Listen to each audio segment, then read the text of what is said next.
사람들에게 있어서 가장 무서운 것 중 하나를 꼽으라면 그것은 그 사람이 가지고 있는 습관이라고 합니다.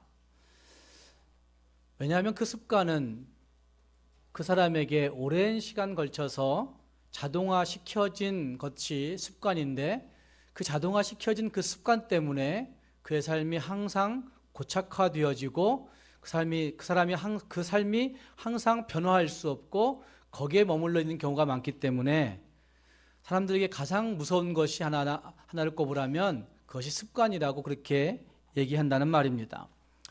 먹는 것이나 걷는 것이나 또 말하는 것이나 운동하는 것이나 아니면 책을 읽는 태도나 아니면 사람들과 관계하는 그 모습들이나 아니면 돈을 쓰는 그러한 그 습관이나 심지어는 우리의 몸짓 하나하나까지 모두가 다 습관화되어서 그 습관대로 따라가는 경우들이 참 많이 있다는 말입니다.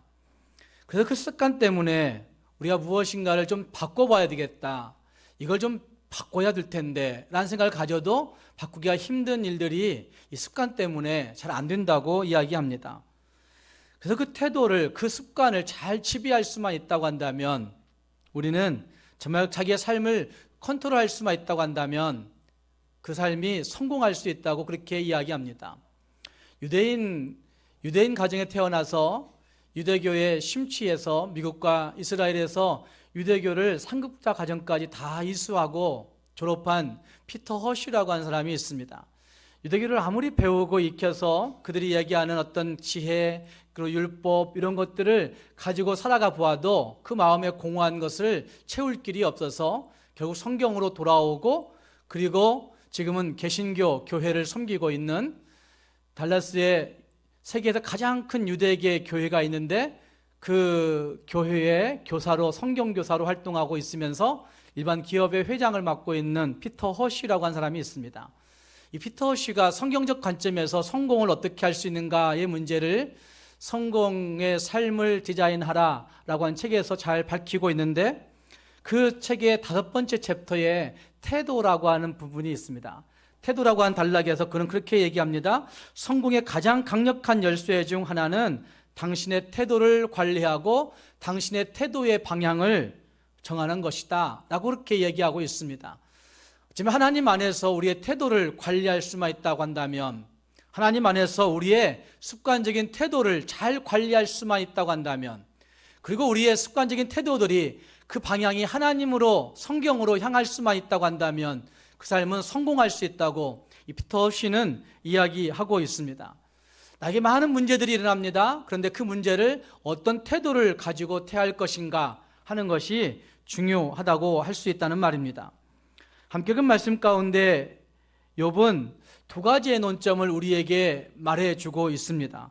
어쩌면 이 2가지의 논점은 욥이 가지고 있는 중요한 태도라고 생각합니다. 하나님 안에서 중요한 태도이기 때문에 그는 그 중요한 태도를 가지고 살아 그에게 닥치는 여러 가지 고난과 시련과 어려움들을 지금 잘 극복하고 있는 모습이 여기에 등장하고 있습니다. 그 2가지 논점 중에 한 가지는 인간의 지혜가 얼마나 무력한가, 인간이 얼마나 유한한가 하는 것을 1절 말씀에서 4절 말씀까지 해서 말하고 있고, 그리고 그 다음 5절 말씀 이하에서 그는 하나님의 절대적인 주권으로 하나님이 어떻게 일하시는지, 하나님이 얼마나 위대하신지, 하나님이 얼마나 능력이 많으신지를 설명하고 있는 말씀이 14절 말씀까지에 나타납니다. 다시 말해서 인간의 유한됨과 그리고 하나님의 영원성, 하나님의 무한하신 능력이 있으심, 이것에 욥은 분명하게 인정하고 있고, 그 인정으로 말미암아 그는 하나님 앞에서 살고 있는 신앙적 삶의 태도를 우리에게 본보여 주고 있는 것입니다. 함께 그 말씀 가운데 욥은 자기가 가지고 있는 그 신앙적 삶의 태도를 하나님 앞에서라고 하는 단어로, 구절로 잘 표현해 주고 있습니다. 6절 말씀에 그는 그렇게 얘기합니다. 하나님 앞에서는 수월도 벗은 몸으로 드러나며 멸망도 가리움이 없느니라 라고 얘기합니다. 하나님 앞에서는 그 어떤 것도 가리울 수 없고, 하나님 앞에서는 그 어떤 것도 밝히 드러날 수밖에 없다는 사실을 말씀합니다. 그것이 지옥이라 할지라도, 그것이 거대한 멸망의 권세라 할지라도 하나님 앞에서는 가리울 수가 없다고 얘기합니다. 하나님 앞에서라고 하는 이 중요한 구호는 종교개혁자들이 가졌던 구호였습니다. 아마 교회를 다녀보면 하나님 앞에서라고 하는 말은 쉽게 많이 들어봤을 것이고, 종종 나도 신앙 있는 척 하려고 할 때 나는 하나님 앞에서 살아 이렇게 얘기하는 사람들이 좀 신앙 있어 보이는 것이죠. 그러나 종교개혁자들의 하나님 앞에서의 삶과 오늘 우리가 이야기하고 있는 하나님 앞에서의 삶은 굉장히 다른 부분이 많이 있을 겁니다. 종교개혁자들은 하나님으로 말미암아 내가 여기 서 있다고 한 사실을 분명하게 인정했습니다. 내가 여기 존재하는 이유는 하나님 때문에, 하나님으로 말미암아 내가 여기 있다라고 한 사실을 인정하였기 때문에 그들은 하나님의 권위와 하나님의 영광을 위해서 살았고, 그리고 그의 온 삶이 하나님을 향하여 살고 있어서 하나님이 나를 항상 보고 계신다, 하나님이 나를 항상 감찰하신다, 하나님이 나와 항상 동행하신다라고 한 사실을 굳게 인식하면서 하나님 앞에서 코람데오를 외쳤던 것입니다. 어쩌면 그들은 하나님을 향하여 살아가는 몸부림침이 있음으로 말미암아 하나님 앞에서라고 외치고 있었지만, 오늘날 우리는 하나님 앞에서라고 말하기 참 부끄러운 삶을 참 많이 살고 있습니다. 그러면서도 좀 신앙 있는 척 해보려고 하면 하나님 앞에서 살아야지 이렇게 얘기하고, 하나님 앞에서 살고 있다 이렇게 자신을 자랑할 때가 있습니다. 그러나 분명한 것은 욥의 삶이 보여내고 있는 하나님 앞에서의 그 태도에 종두어 있는 삶은, 내 모든 것들을 다 가져가 버린다 할지라도 하나님 주신 자도 하나님이신데 취하신 자도 하나님이신데 모든 것이 하나님께 영광을 돌릴 뿐입니다 라고 고백할 수 있는 것이 진짜 겸손한 하나님 앞에서의 삶이라고 할 수가 있을 겁니다. 지난주에 우리가 보았던 것처럼 욥기 23장 11절 말씀에도 그런 말씀이 등장하지 않습니까? 내 발이 그의 걸음을 따랐으며 내가 그의 길을 지켜 치우치지 아니하였나이다 라고 고백하고 있는 그 고백, 내 발이 하나님의 걸음을 쫓아가고 내 길이 그의 길을 지켜서 치우치지 않는다라고 하는 그 고백은 결국 하나님 앞에서, 철저하게 하나님 앞에서 살고 있는 태도를 보여내고 있는 것이라 할 수 있다는 말입니다. 욥은 하나님 앞에서 정말 겸손한 사람이었습니다.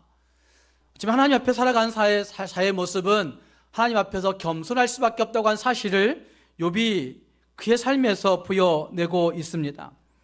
이와 같은 욥의 모습을 오늘 우리가 함께 살펴보시면서 하나님 앞에서 내가 어떻게 살 것인가, 하나님 앞에서 겸손하게 살아야 할 이유가 어디에 있을까 하는 것들을 같이 생각해 보시면서 우리 자신들이 하나님 앞에서 이 겸손한 태도를 가지고 피스터 허쉬가 얘기하고 있는 것처럼 그 겸손한 태도로 승리할 수 있고 성공할 수 있는 저와 여러분이 될 수 있기를 주님의 이름으로 축복합니다. 먼저 우리는 하나님 앞에서 겸손해야 하는 이유는 교만할 때 실족하게 할 수 있는 가능성들이 훨씬 많기 때문에 그렇습니다. 오늘의 말씀은 읽었던 말씀 1절 말씀부터 4절 말씀까지에 욥이 그의 친구들을 향하여 이야기하고 있는 말이 거기에 등장합니다. 그 말들 속에서 참 잘도 뭐뭐하는구나 란 말이 반복되어 등장합니다. 2절 말씀에 너희가 힘없는 자를 참 잘도 도와주는구나, 기력 없는 팔을 참 잘도 구원하는구나, 2절 말씀에 두 번씩 등장하고 있고 3절 말씀에도 또 말합니다. 지혜 없는 자를 참 잘도 가르치는구나, 큰 지식을 참 잘도 자랑하는구나, 이렇게 네 번씩 반복하면서 참 잘도 뭐뭐하는구나 라고 하는 그 표현이 결국은 잘 생각해 보시면 교만하고 뻐기고 거만한 태도들을, 그 욥의 친구들의 모습을 이야기하고 있습니다. 지혜라고는 전혀 없는 옳은 말을 그들은 지혜라고 얘기하고 있습니다. 누군가에 의해서 들은 그 말들을 가지고 사람들을 가르치려고 들고 있는, 참 잘도 행하고 있는 모습이 거기에 있습니다.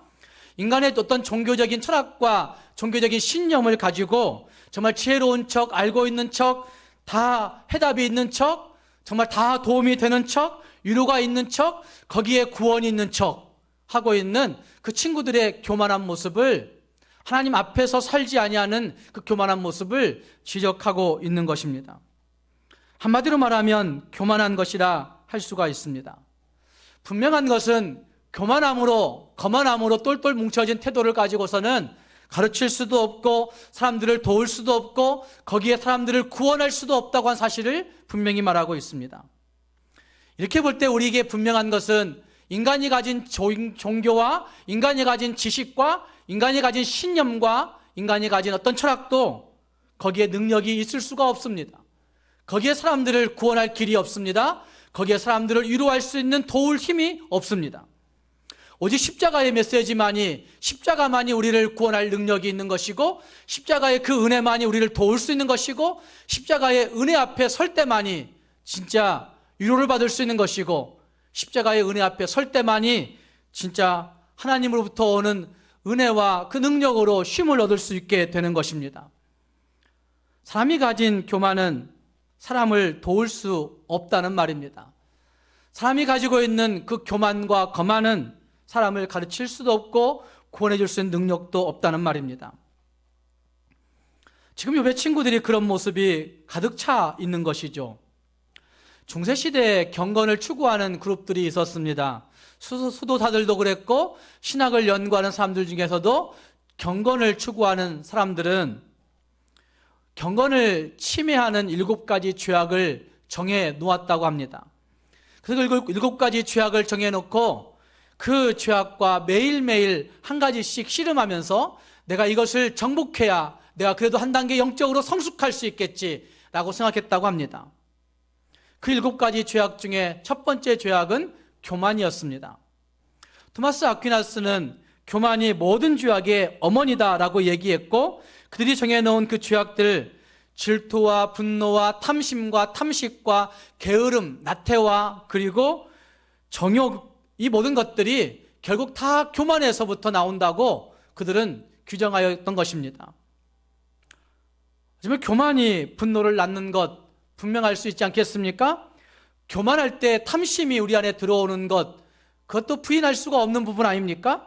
교만이 질투를 낳게 되고 교만이 게으름을 낳게 되고 교만이 정욕, 사람을 마음대로 대하는 그런 욕망, 정욕에 빠지게 만들고 교만이 모든 죄악의 원천이라고 할 수가 있다는 말입니다.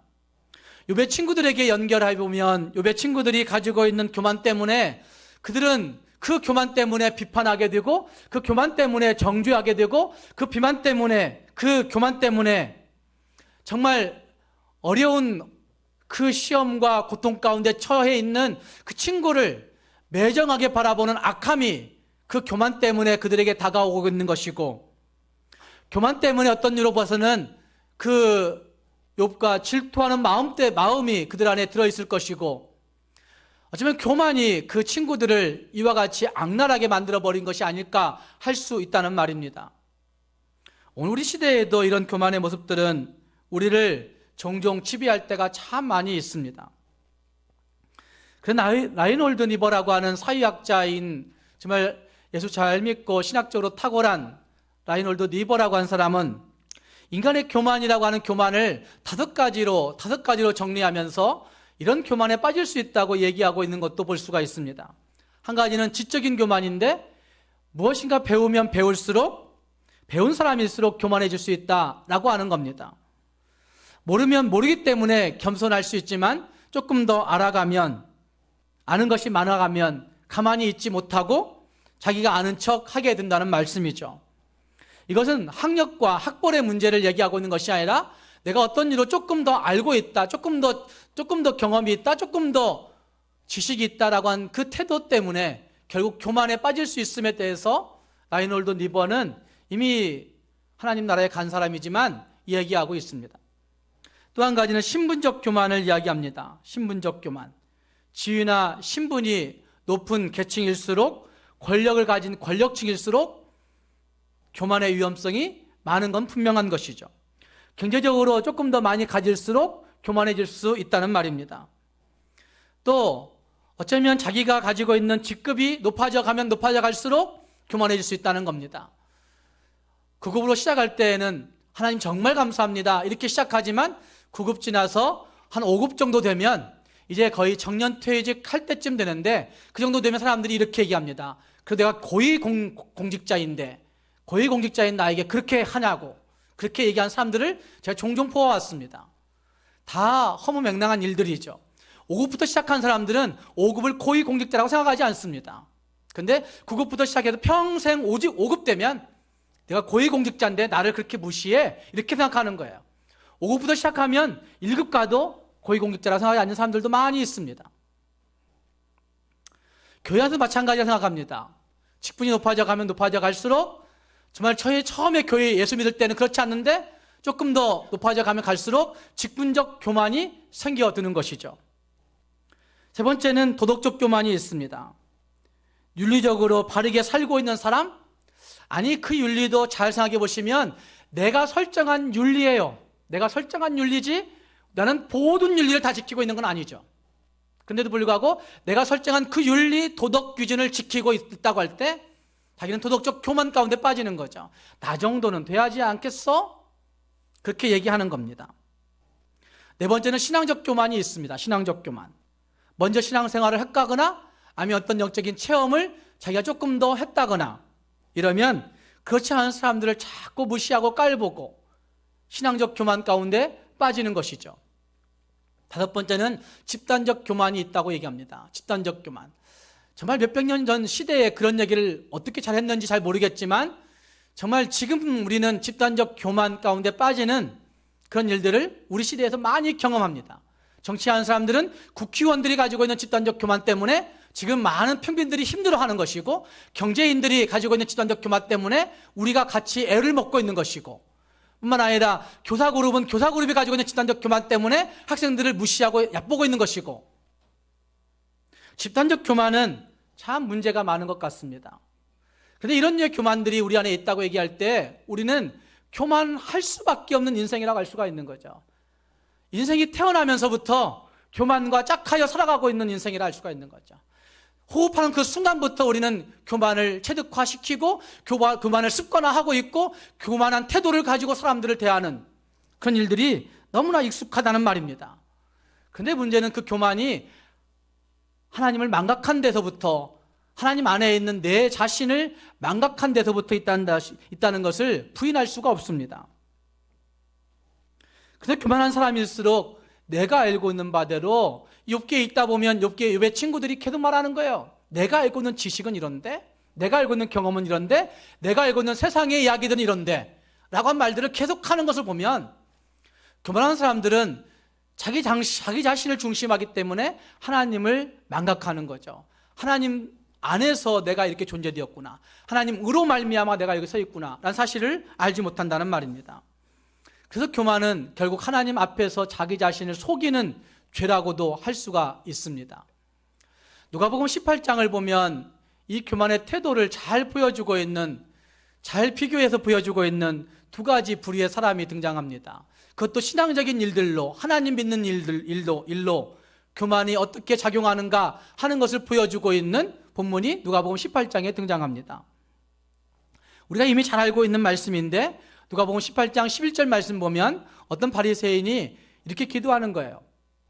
서서 따로 기도하여, 구태여 그냥 따로 기도해야 될 이유는 모르겠어요. 서서 따로 기도해야 되는 이유는 잘 모르겠어요. 어쨌든 그렇게 기도했는데 그 사람이 기도를 이렇게 합니다. 하나님이여, 나는 다른 사람들 곧 토색, 불의, 간음을 하는 사람들과 같지 아니하고 이 세리와도 같지 아니함을 감사하나이다. 그 다음 12절 말씀도 보시면 12절 말씀에도 그런 말을 하고 있어요.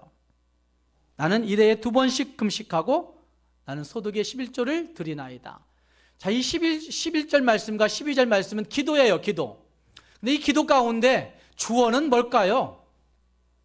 생각해 보십시오. 하나님이여, 나는 다른 사람들과 토색하는 사람들, 불의한 사람들, 간음한 사람들과 같지 아니함을 감사하나이다. 이 세리와도 같지 아니함을 감사하나이다. 나는 일해에 2번씩 금식하고 나는 소득의 11조를 드렸습니다. 자, 주어는 뭘까요? 나예요. 주어가 나예요. 나는 감사하나이다. 나는 감사하나이다. 나는 이렇지 아니함을 감사하나이다. 나는 이래서 감사합니다. 나는 이렇게 해서 감사합니다. 라고 얘기하고 있습니다. 여러분, 이게 기도입니까? 아니면 자기를 자랑하는 겁니까? 기도의 형태를 빌리고 있지만 이 바리새인의 기도는 하나님 앞에서도 자기 자신을 선전하고 있고 자기 자신을 자랑하고 있고 자기 자신을 드러내고 있는 모습이 역력한 것이죠. 기도의 주어는 하나님이어야 분명합니다. 하나님, 나 같은 죄인이 하나님 앞에 나오게 된 것을 감사합니다. 하나님, 나 같은 죄인이 얼마나 죄를 짓고 죄를 먹고 죄와 살고 있는지를 하나님 아시지 않습니까? 하나님, 당신에게만 내 희망이 있습니다 라고 고백할 수 있는 것이 기도해야 되는 거죠. 하나님, 당신이 나를 불쌍히 여겨주시지 아니하시면 나는 절대 희망이 없는 존재입니다 라고 고백하는 것, 하나님이 주어야 된다는 말입니다. 그러나 자기 의식에서 벗어나지 아니하고 있는, 자기 존재감에서 벗어나지 못하고 있는 이 바리새인은 자기의 그 아픔도, 자기의 그 어두움도, 자기의 그 어떤 상처들도 하나님 앞에 노출하기는 싫고, 내가 이렇게 하겠습니다, 내가 이렇게 하겠습니다, 내가 이렇게 살아서 감사합니다 라고 얘기하면서 자기 피 아래 분주한, 하나님도 자기 자랑에 감동 먹어서 하나님이 자기 앞에 굴복하기를 원하는 듯한 태도를 보여주고 있는 거죠. 진짜 기도한 사람은 변화되는 사람입니다. 기도한 사람들을 많이 만났습니다. 기도원에서도 만나고 교회에서도 만나보았습니다. 깊이 기도한 사람들 참 많이 보았습니다. 정말 존경할 만한 기도를 하고 있는 분들도 주변에 많이 있습니다. 목사, 장로, 권사 이런 것이 아니라 그냥 평신도인데도 불구하고 정말 깊이 기도한 사람들이 있습니다. 그 사람들 앞에 머리가 숙여지는 이유는 그들이 기도함으로 말미암아 삶이 변화된 모습들을 제가 보았기 때문에 그렇습니다. 진지하게 기도하면서 그들의 인생이 바뀌는 것을 보았기 때문에 그렇습니다. 그런데 어떤 사람들은 기도한다 얘기는 많이 하지만 그 인생이 바뀌지 않습니다. 변화하지 않습니다. 기도해도 안 바뀝니다. 왜 그럴까요? 그들의 기도가 뭔가 잘못되었기 때문에 그렇습니다. 교만에 잔뜩 찌들려서 기도하는 거죠. 기도가 자기 공로가 되어 있는 것이죠. 기도를 통해 자기를 나타내고 싶은 것이죠. 기도를 통해서 자기를 노출하려고 하는 것이죠. 기도를 통해서 자기의 상처를 하나님 앞에 내어놓으려고 하는 것이 아니라, 기도를 통해서 자기의 부조리함을 하나님 앞에 고백하려고 하는 것이 아니라, 기도를 통해서 내가 숨기고 있던 자기의 그 유선적인 자아들을 하나님 앞에 내어놓기에 급급한 것이 아니라, 하나님 앞에 자기를 있는 그대로 드러내놓고 하나님 앞에 용서를 구하는 것이 아니라, 기도 속에서 자기를 덮고, 기도 속에 자기를 커버하고, 기도 속에서 자기를 하나님 앞에 나타내고, 자기를 포기하지 않는 모습을 나타내고 싶어 할 때, 그 사람들은 교만이 그를 깊이 지배하고 있어서 기도해도 바뀌지 않는 거예요. 기도를 수십 년 했어도 안 바뀌는 겁니다. 기도를 수십 시간 무릎 꿇고 기도해도 안 바뀌는 겁니다. 견했던 자매가 남편을 데리고 와서, 목사님 잘 알지 못해요, 이 남편 예수 잘 몰라요, 이렇게 얘기합니다. 그래서 우리 남편 위해서 기도해달라고, 그래서 그런 얘기를 한 적이 있어요. 그 어떤 부부 모임에 남편하고 꼭 하루에 2번씩은 기도해봐 그랬어요. 아침에 눈을 뜨고 손잡고 기도하고, 하루의 일들을 하나님께 맡기는 기도를 하는 거죠. 그리고 2번째는 저녁에 집에 돌아와서 다시 잠자리에 들기 전에 꼭 기도하라고 했어요. 그래서 기도를 실천한다고 말을 들었습니다. 근데 재밌는 간증거리가 있어요. 어느 날 남편이 직장에서 술을 징탕 먹고 들어왔어요. 완전히 만취해서 들어왔어요. 자, 그 남편 붙잡고 기도해야 돼요, 안 해야 돼요? 그 아내가 그 남편 붙잡고 기도를 합니다. 만취해가지고 그냥 비몽사몽이겠죠. 손을 잡고 기도하면서 남편을 위해 기도합니다. 하나님이 아시다시피 우리 남편이 오늘 밤 너무나 많이 술 먹고 취해서 정신이 없습니다. 하나님, 우리 남편 용서해 주십시오. 그렇게 기도했습니다. 그랬더니 이 남편이 술김에 하는 말 뭐라고 한지 아세요? 아니, 하나님 앞에 그렇게 얘기하면 어떻게 해? 내 술 취했다 하지 말고 나 잠깐 아프다고, 조금 힘들다고 이렇게 좀 기도하면 안 돼? 이렇게 술김에 얘기하더랍니다. 어쩌면 우리의 무의식 중에도 우리는 나의 자신을 포기하고 싶은 욕망이 없는 거예요. 내 자신을 내려놓고 싶은 마음이 없는 거예요. 하나님 앞에서 내 자신을 드러내고 싶은 마음이 있는 것이지 내 자신의 못나고 죄성 투성인 상처 투성인 모습들을 나타내고 싶지 않은 겁니다. 하나님 앞에서 철저히 자기를 속이려고 하는 모습들이 우리 안에 깊이 찌들어 있는 것이죠.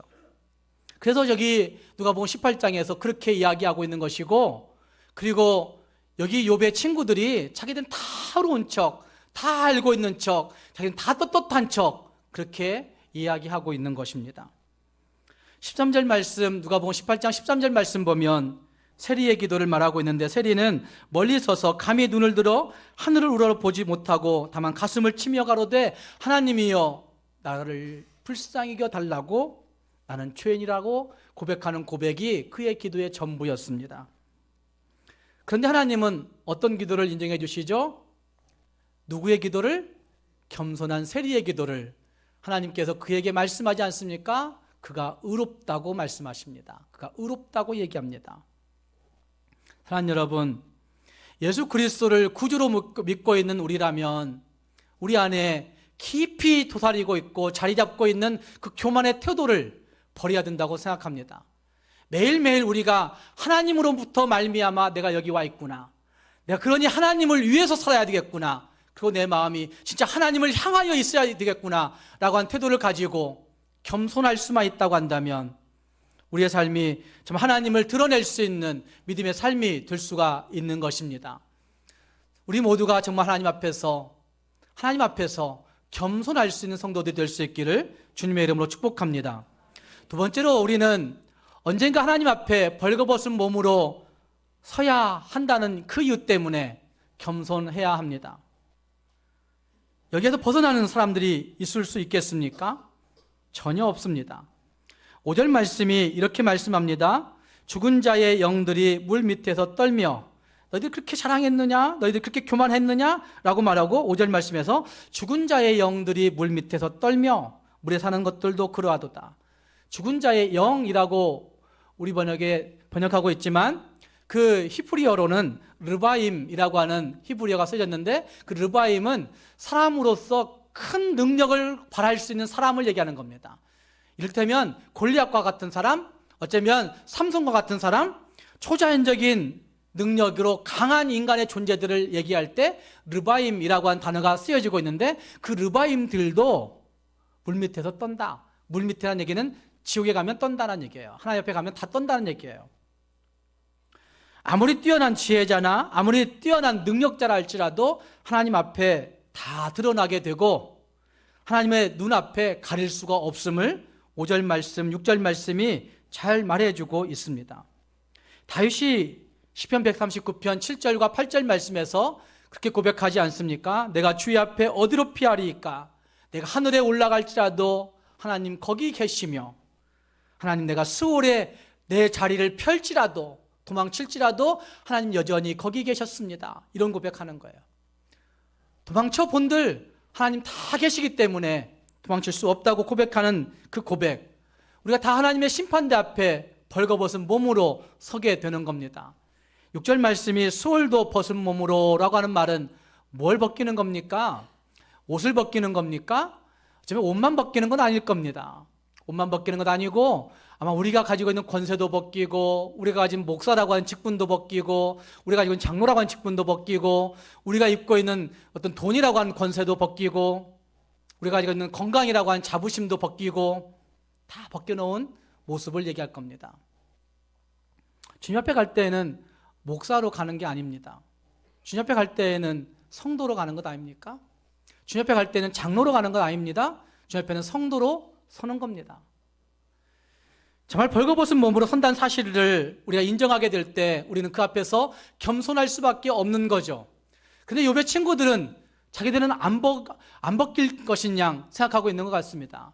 욥은 다 벗겨졌는데, 다 벌거벗겨졌는데 자기들은 벌거벗겨지지 않을 것인 양 생각하면서 욥 앞에서 뻐기고 있는 모습이 있는 것이죠. 그래서 하나님 앞에서 너희도 다 벌거벗겨진 날이 올 거야, 이렇게 얘기하고 있는 겁니다. 그리고 그 다음 7절 말씀 이하에서는 하나님 어떤 분이신지, 우리 인간의 존재가 이런 존재인데 하나님 어떤 분이신지를 말씀합니다. 하나님은 북쪽을 허공에 펴시며, 하나님은 땅을 우리가 지금 땅이 여기 우리 발바닥에 있는 것 같지만 땅이 매달려 있는 것처럼 표현하고 있는 구절이잖아요. 실제 매달려 있는 건 아닙니까? 땅이, 지구가 우주 공간 안에 하나님이 땅을 아무것도 없는 곳에 매다시고 그리고 물을 빽빽한 구름에 싸시고 그러나 찢어지지 않냐고 가리시고 펴시고 경계를 그으시고 하시는 그 모든 것들이 누가 하신다고요? 하나님이 하십니다. 이 많은 일들을 하신 하나님의 그 역사가 14절 말씀에는 뭐라고 얘기하는지 보십시오. 보라, 이런 것들은, 하나님의 이 크신 역사들은 그의 행사에 무엇일 뿐이요? 단편일 뿐이요. 우리 눈으로 보는 조그마한 일들을 보고 우리는 전부라 생각해서 크다, 위대하다, 넓다 이렇게 얘기하지만 하나님의 역사는 단편이다 라고 그렇게 얘기하고 있습니다. 근데 이 단편이라고 얘기하는 고백은 저는 이렇게 생각했어요. 하나님과 우리를 비교하고 있는 것인데 결국은 우리의 인생이, 여러분의 인생이 장편입니까? 단편입니까? 여러분의 인생은 영원한 장편이 될 수 있습니까? 아니면 짧은 단편입니까? 제 인생이 단편이더라고요. 우리는 한 50권 정도 되는 장편 소설을 쓸 수 있을 만큼의 분량도 되지 않는 거죠. 그런데 우리는 자꾸만 장편처럼 살려고 하는 겁니다. 시편 39편 4절과 5절 말씀에 말씀합니다. 여호와여, 나의 종말과 연한이 언제까지인지 알게 하사 내가 나의 연약함을 알게 하소서. 주께서 나의 날을 한 뼘 길이만큼 되게 하심에 나의 일생이 주 앞에는 없는 것 같사오니 사람은 그 든든히 선 때에도 진실로 허사뿐이니이다. 내 일생이 단편인 것 같았는데 이 말씀은 없는 것 같다고 얘기해요. 무편이에요, 무편. 잘 살았다 얘기하지만 하나님 앞에서 없는 것 같은 인생들이라고 얘기하고 있는 겁니다. 사랑하는 여러분, 우리는 두고두고 우리의 업적들을 인정받기를 원합니다. 두고두고 내 명성이 자랑되어지기를 소원합니다. 그러나 하나님 앞에서 다 허사일 뿐이라는 사실들을 볼 수 있어야 됩니다. 미국에 목회하는 친구가 그런 얘기합니다. 미국에는 거라지 세일이라는 게 있어. 차고, 거라지, 차고에서 하는 세일이 있어. 이렇게 얘기해요. 그 친구가 미국에 공부하러 갔을 때 처음에는 뭐 공부하는 신학생이 얼마나 돈이 있겠어요. 그러니까 너무 힘들어가지고 하다못해 처음에 가가지고는 부엌에 쓰는 그릇도 그 거라지 세일에서 나오는 것들을 사가지고 헐값으로 사가지고 그렇게 살림살이를 가지고 살았다고. 작년에도 만났더니 그런 얘기를 해요. 어떤 선생님이 이민 가면서 다시 한국 돌아가면서 남겨준 그 수저와 젓가락, 내가 그것 가지고 밥 먹었잖아요. 이렇게 얘기해요. 거라지 세일이 있어요. 그래서 가정에 쓸모없는 물건들을 누군가가 자기 차고를 개방하고 열어놓으면 그러면 사람들이 그곳에 와서 좋은 물건들을 싸게 구입해 가는 겁니다. 근데 이 친구가 어느 날 자기 동네에 거라지 세일하는 곳에 갔더니 거기에 어떤 예쁜 상자에 담겨진 무엇이 있었어요. 그래서 그 상자를 열어봤더니 그 상자에는 훈장, 그리고 어떤 공적의 기념패들, 그리고 공적을 알릴 수 있는 좋은 어떤 트로피들, 상장들, 이것들이 가득 채워져 있더랍니다. 그래서 할머니가 그걸 팔고 있어서 할머니에게 얘기했습니다. 할머니, 왜 이 보관해도 될 것들을 왜 파세요? 그랬더니 할머니가 하는 말, 내 남편 거예요. 몇 년 전에 죽은 내 남편인데 그게 뭐 쓸모가 있겠냐고. 이미 천국 가버렸는데 그거 다 뭐 쓸모 있겠냐고. 그 훈장 그래도 꽤 괜찮은 거예요. 그래도 금으로 잘 도금된 훈장이었답니다. 그러니까 그 좋은 거니까 그거 괜찮은 거예요. 이렇게 얘기하는 거예요. 얼마에 파신지 알아요? 10불에 팔았어요. 10불에. 10불이면 우리나라 돈으로 한 만 얼마 정도, 11,000원 얼마. 그 남편의 평생의 명성과 공적과 그리고 그가 얻은 그 많은 좋은 것들이 얼마에 팔려요? 마지막에 10,000원에 팔려요. 10,000원에. 요즘 우리나라 화폐 개혁하겠다고 얘기하는데 화폐 개혁하면 1,000원을 1원 만들겠다고 하더라고요. 그럼 1,000원을 1원 만들면 10,000원은 얼마예요? 10원이에요. 10원. 그 박스 한 상자, 우리 인생의 많은 수십 년의 그 인생의 명성과 공적들이 얼마에 팔 수 있다고요? 10원. 성경은 그 가치도 없다고 얘기하죠. 사랑하는 여러분, 그래서 교만하지 않아야 되는 겁니다.